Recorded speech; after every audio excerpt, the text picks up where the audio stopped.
মনে হয়। এখন হলো করণীয় কি। এবং আজকে যদি আপনি দেখেন ত্রিপুরার পরিস্থিতি কিন্তু খুব ভয়ানক। খুব ছোট রাজ্যে আমরা থাকি, প্রান্তিক রাজ্যে আমরা থাকি, কিন্তু HIV এইডসের যে সংক্রমণ এটা কিন্তু খুব ভয়ানক। একটা সময় এই সংক্রমণের হার যা ছিল এর থেকে আমার মনে হয় বহু গুণ আজকে বেড়ে গেছে। কলেজ স্তরে পর্যন্ত আজকে HIV সংক্রমণ পৌঁছে গেছে। এর জন্য মূল যে জিনিসটা সেটা হলো ড্রাগস, এটা আমরা সবাই জানি। এটার জন্য এখন একদম অ্যাপ্রোপ্রিয়েট সময় এসে গেছে যে সাংবাদিকরা আজকে এখানে শুধু সচেতন হবেন, এখান থেকে ফিরে যাবেন, ফিরে গিয়ে আপনারা আবার আগের কর্মজীবনে ফিরে যাবেন, এগুলো করলে হবে না।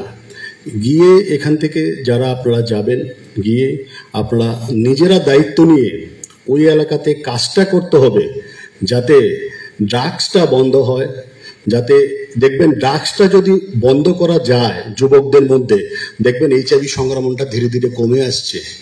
এবং ড্রাগসটা কিন্তু আজকে ভয়ানক পর্যায়ে ত্রিপুরাতে চলে যাচ্ছে যুব সমাজের মধ্যে। এবং আমরা জানি যে HIV সংক্রমণ বা ড্রাগস যেটা, এটা আজকে মহিলাদের মধ্যেও সংক্রমিত হচ্ছে। তো এটা কিন্তু আগামী দিনে যদি এইভাবে চলতে থাকে তাহলে কিন্তু এটা নিয়ন্ত্রণহীন অবস্থায় চলে যাবে। আমরাও আগরতলা সব ক্লাব মিলে আমরা একটা আগরতলা ক্লাব ফোরাম আমরা বানিয়েছি। 120-30টা ক্লাব আমাদের সাথে একসাথে আছে।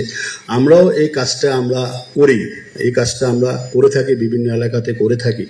কিন্তু সারা রাজ্যে যদি এটাকে কমানো না যায়, যে বিশেষ করে যারা জম্পুই জলার দিকে বা কাঞ্চনপুর দশদার দিকে যারা থাকেন, ওনারা যদি দায়িত্ব নিয়ে যদি আপনারা যদি ওইখানে ছোট ছোট যদি শিবির করতে থাকেন, এবং ইউনিয়নের যারা কর্মকর্তা আছেন, আমি মনে করি যে ইউনিয়নের আজকে যারা সাংবাদিকরা অন্তর্ভুক্ত আছেন, সারা রাজ্যে প্রায় 80% সাংবাদিক, 80 থেকে 90% সাংবাদিক ইউনিয়নের সদস্যভুক্ত আছেন।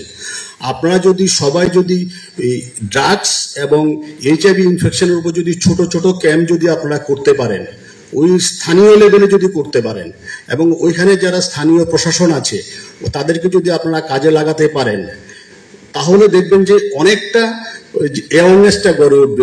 ওই জায়গাতে অ্যাওয়ারনেসটা গড়ে উঠবে। এই জায়গাতে আমার আবেদন থাকবে যারা ইউনিয়নের যারা লিডারশিপ আছেন, সাব ডিভিশনে যারা আজকে লিডারশিপ এসছেন, লিডারশিপ আজকে নিতে হবে আপনাদের। এই কাজটার জন্য প্রথম অগ্রাধিকার দিয়ে লিডারশিপ আপনারা এগিয়ে আসতে হবে, ওই এলাকাতে কাজটা করতে হবে।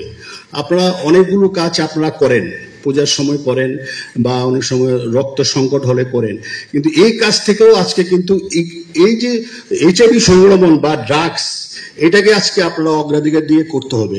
কারণ আগে যদি রাজ্যকে বাঁচাতে পারি, আগামী প্রজন্মকে বাঁচাতে পারি, তাহলে আমরাও বাঁচবো, নাহলে আমাদের প্রজন্ম বাঁচবে না। এই পরিস্থিতি কিন্তু ত্রিপুরাতে চলে গেছে। রাজ্যের মাননীয় মুখ্যমন্ত্রীও কিন্তু এই বিষয়ে গভীর উদ্বেগ প্রকাশ করেছে। উনি একটা ডাটা তুলে ধরেছেন কি পরিমাণে বাড়ছে HIV এইডস, এবং ত্রিপুরা এইডস কন্ট্রোল সোসাইটি খুব আন্তরিকভাবে কাজটা করছে। ওনারা চেষ্টা করছেন, কিন্তু ওনাদের পক্ষে একা এই কাজটাকে বন্ধ করা কোনোদিনই সম্ভব না যদি সমাজের বিভিন্ন ক্রস সেকশন যদি এগিয়ে না আসে।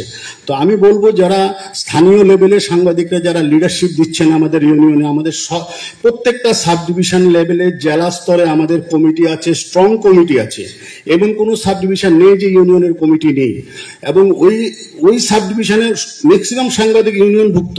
তাহলে আপনারা এই কাজটা করতে হবে। আজকে যারা এখানে এসেছেন এই মেসেজ নিয়ে আপনারা যাবেন যে